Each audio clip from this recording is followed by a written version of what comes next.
Oke, kita lanjutkan. Ini adalah topik terakhir ya di bab 12, yaitu 12.9 mengenai metode Lagrange. Nah, kalau yang sebelumnya menentukan nilai ekstrim itu ya pada fungsi dua kubah, dia tidak punya batasan untuk domainnya, atau baratnya itu nggak ada kendalanya gitu. Nah, sekarang kita akan menentukan nilai ekstrim dari suatu fungsi dua kubah, namun ada nih kendala dari x, y-nya gitu. Jadi kita hanya akan mencari nilai ekstrim untuk fungsi ini, di mana x, y-nya itu memenuhi kendala ini. Jadi kalau kita lihat ya kendalanya, x dikurang y itu sama dengan 6. Jadi kalau kamu punya x-nya 5, kemudian y-nya 4, ya ini nggak masuk ya, ini nggak kita perhitungkan sebagai, ya anggaplah ini misalnya titik kritis. Nah, ini tidak kita perhitungkan sebagai titik kritis yang memberikan nilai minimum pada fungsi ini. Kenapa? Karena 5 dikurang 4 itu tidak sama dengan 6 gitu ya. Jadi kita di sini ada batasan untuk x, y yang memberikan nilai minimumnya khususnya di sini. Oke. Nah, bagaimana caranya ya? Nah, sesuai dengan judulnya, kita akan menggunakan metode Lagrange untuk menyelesaikan permasalahan ini. Oke. Nah, apa itu apa formula Lagrange ya? Kita punya di sini apa sih namanya ini? Vektor gradien df, itu sama dengan lambda dikali vektor gradien di kendalanya.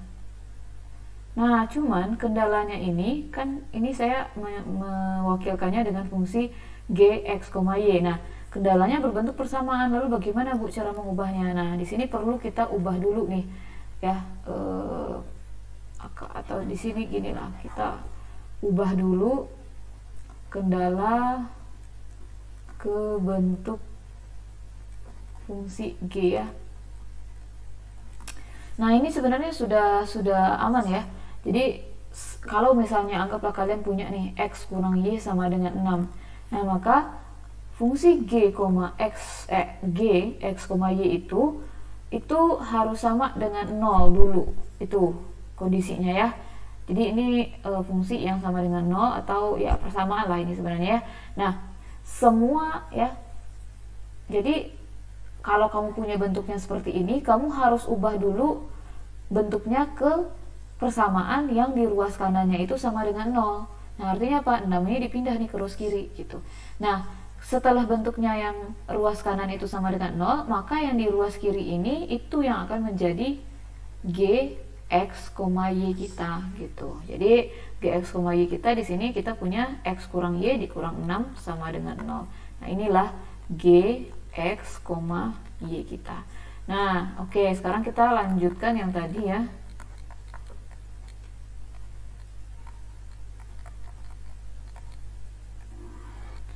Nah, sekarang untuk vektor gradien silakan diturunkan terhadap x.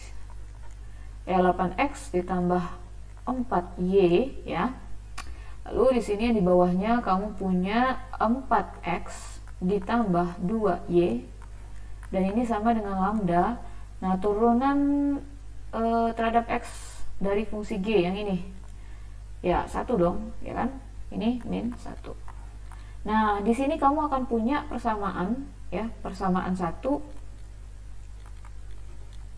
yaitu 8x ditambah 4y sama dengan lambda, dan persamaan 2, 4x ditambah ya benar ya ini, oke, ditambah 2y sama dengan min lambda. Oke, nah dari sini apa yang bisa kamu lakukan supaya muncul titik ya x, y yang memenuhi persamaan 1 dan 2. Nah, itu tujuannya. Oke. Nah, kamu bisa lakukan eliminasi, substitusi ya. Jadi itu bebas.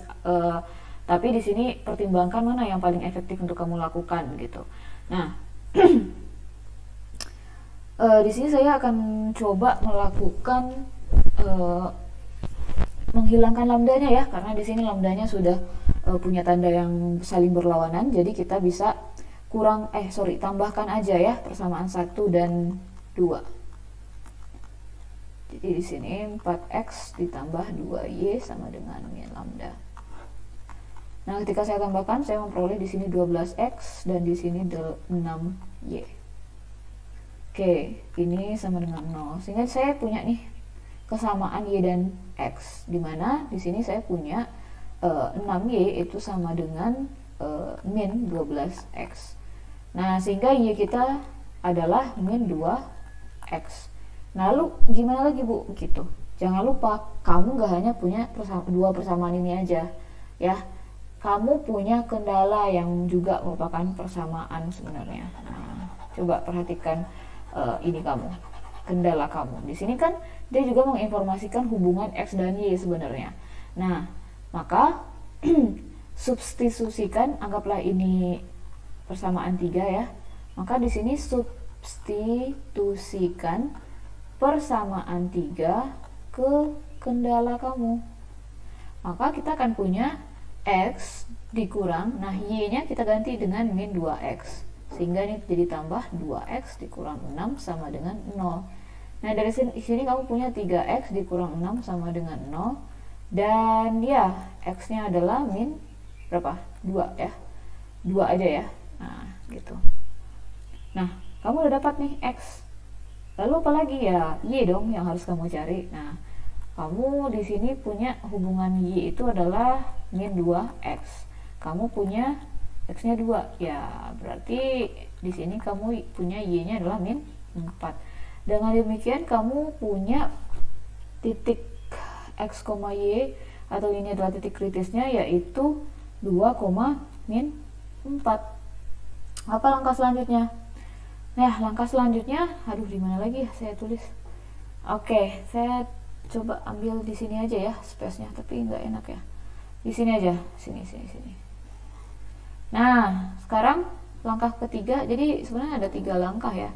Langkah pertama itu menemukan persamaan ini ya. Jadi sampai sini itu langkah 1 ya. Ini menemukan persamaan atau sistem persamaan dari Lagrange-nya, kesamaan Lagrange. Nah, langkah kedua, ini kan langkah 1 nih. Langkah 2 itu menentukan x, y yang memenuhi. Nah, langkah 3-nya ya menentukan nilai ekstrimnya dari titik x, y yang ditemukan. Nah, gimana caranya? Ya, ini yang paling gampang ya. Kamu tinggal substitusikan aja titik tersebut ke fungsi fx, y. Nah, titik kamu tadi berapa? 2, min 4. Nah, silakan disubstitusikan. Berarti di sini 4 dikali 2 dikuadratkan, yaitu 4, ditambah 4, x-nya 2, y-nya min 4, berarti dikalikan itu min 8 dikali 4, yaitu min 32 ya. Oke, lanjut ditambah y kuadrat ya, berarti ditambah 16. Jadi kamu punya di sini 16 ya 0 dong, enggak. Nah, berhubung titiknya cuma 1 ya, berarti artinya si titik itu langsung memberikan nilai minimum gitu. Jadi kesimpulannya, karena di sini tentukan minimum, dia bilang ya, jadi nilai minimum f dengan kendala x kurang y kurang 6 sama dengan 0 adalah 0 gitu ya. Oke, sepertinya sudah selesai ya pembahasan soal untuk bab 12, dan ini terakhir adalah tugas untuk ke topik 12.9. Silakan coba dikerjakan ya. Oke, terima kasih.